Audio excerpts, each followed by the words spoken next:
ముందుగా నన్ను ఇంతగా సపోర్ట్ చేస్తున్న ప్రతి ఒక్కరికి థ్యాంక్ యూ సో మచ్ అండి. 1 lakh earning challenge in 41 days లో డే 31 ఇది. ఈ రోజు షాప్ ఓపెన్ చేసేసరికి ఈవినింగ్ 5:30 అయింది. బ్యాంబూ చికెన్ రెడీ అయ్యే లోపు 6:10 అయితే అయిపోయింది. ఈ రోజు బెంగళూరు నుంచి ఒక ఫ్యామిలీ అయితే వచ్చారు. వాళ్ళు రెగ్యులర్ గా మన వీడియోస్ చూస్తూ ఉంటారంట.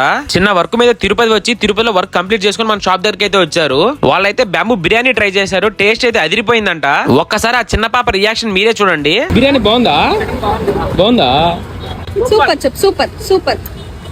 ఇంకా చాలా మంది అడుగుతున్నారు, అన్న ఆఫ్టర్నూన్ నుంచి షాప్ ఓపెన్ చేయొచ్చు కదా అని. 1 or 2 weeks లో ఆఫ్టర్నూన్ నుంచి షాప్ అయితే ఓపెన్ చేస్తాను. ఈ మధ్య జొమాటో ఆర్డర్స్ కూడా కొంచెం మంచిగా వస్తున్నాయి. చాలా మంది జొమాటోలో మన షాప్ నేమ్ ఏం వస్తుంది అని చెప్పి కన్ఫ్యూజ్ అవుతున్నారు. జొమాటోలో మన షాప్ నేమ్ వచ్చి అరకు వారి బ్యాంబూ చికెన్ అని ఉంటుంది. అలానే ఈ 41 days ఛాలెంజ్ కంప్లీట్ అయిపోయాక ఎలాంటి ఛాలెంజ్ స్టార్ట్ చేస్తే బాగుంటుందో ఒక కామెంట్ చేయండి. ఈ రోజు నా టోటల్ సేల్ వచ్చి 12,200 అయ్యింది. చికెన్ కి, బ్యాంబూస్ కి, పాట్స్ కి 5,000 అయ్యింది. అండ్ అదర్ ఎక్స్పెన్సెస్ వచ్చి 4,800 అయ్యింది. టుడే నా ప్రాఫిట్ వచ్చి 2,400 అయితే వచ్చింది. డే 32 వీడియోలో మళ్ళీ కలుద్దాం. Bye bye.